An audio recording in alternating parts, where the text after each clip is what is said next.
Tamil Nadu political పిక్చర్లో suspense ఇంకా continue అవుతోంది. ప్రభుత్వం ఏర్పాటు చేసేందుకు కావాల్సిన క్లియర్ మెజార్టీ ఎవ్వరికీ రాకపోవడంతో హంగ్ ఏర్పడింది. దీంతో ఇప్పుడు తమిళనాడులో అతిపెద్ద పార్టీగా అవతరించిన టీవీకే ఎవరితో కలిసి వెళ్లనుంది అనే విషయంలో సస్పెన్స్ నెలకొంది.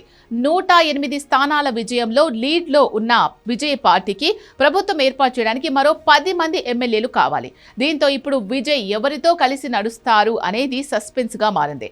టీవీకే పార్టీకి పూర్తి వ్యతిరేకంగా ఉన్న డిఎంకే 59 స్థానాల్లో గెలవగా 47 స్థానాల్లో ఏఐఏడీఎంకే గెలిచింది. బీజేపీ 1 స్థానంలో, ఎన్డీఏ మిత్రపక్షాలు 5 స్థానాల్లో విజయం సాధించాయి. డిఎంకే కూటమి మిత్రపక్షాలైన కాంగ్రెస్ 5 స్థానాల్లో గెలిచింది. వామపక్షాలు 4, వీసీకే 2, డిఎండీకే 2, ఐయుఎంఎల్ 2 గెలవగా మిగిలిన స్థానాల్లో బీజేపీ మిత్రపక్షాలు, ఇండిపెండెంట్లు గెలిచారు. ఎవరేం చేసినా కాబోయే సీఎం విజయ్ కాబట్టి చాలా మంది ఎమ్మెల్యేలు విజయ్ని ప్రసన్నం చేసుకునే పనిలో పడ్డారు. ఏఐఏడీఎంకే పార్టీకి చెందిన 10 మంది ఎమ్మెల్యేలు టీవీకే నేతలతో టచ్లోకి వెళ్ళినట్లు తెలుస్తోంది. ఈ న్యూస్ బయటకు రాగానే ఏఐఏడీఎంకే కూడా అలర్ట్ అయింది. పార్టీ ఎమ్మెల్యేలంతా వెంటనే పార్టీ ఆఫీస్కు రావాలంటూ ఆదేశాలు జారీ చేసింది. ఇక మోడీ ఆదేశంతో అమిత్ షా కూడా తమిళనాడు విషయంలో రంగంలోకి దిగినట్టు తెలుస్తోంది.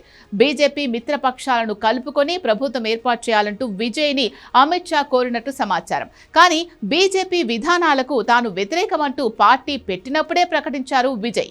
దీంతో బీజేపీతో విజయ్ కలిసి నడిచే అవకాశాలు తక్కువగా ఉండే అవకాశం ఉంది.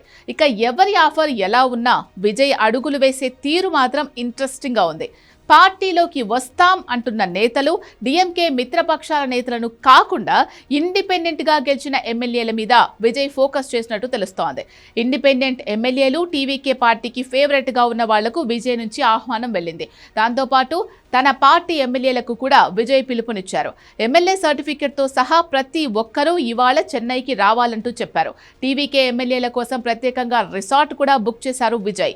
ఇవాళ తన పార్టీ ఎమ్మెల్యేలతో చర్చలు జరిపిన తర్వాత ఏ పార్టీతో కలిసి వెళ్లి ప్రభుత్వాన్ని ఏర్పాటు చేయాలి అనే విషయంలో విజయ్ క్లారిటీ ఇచ్చే ఛాన్స్ ఉంది.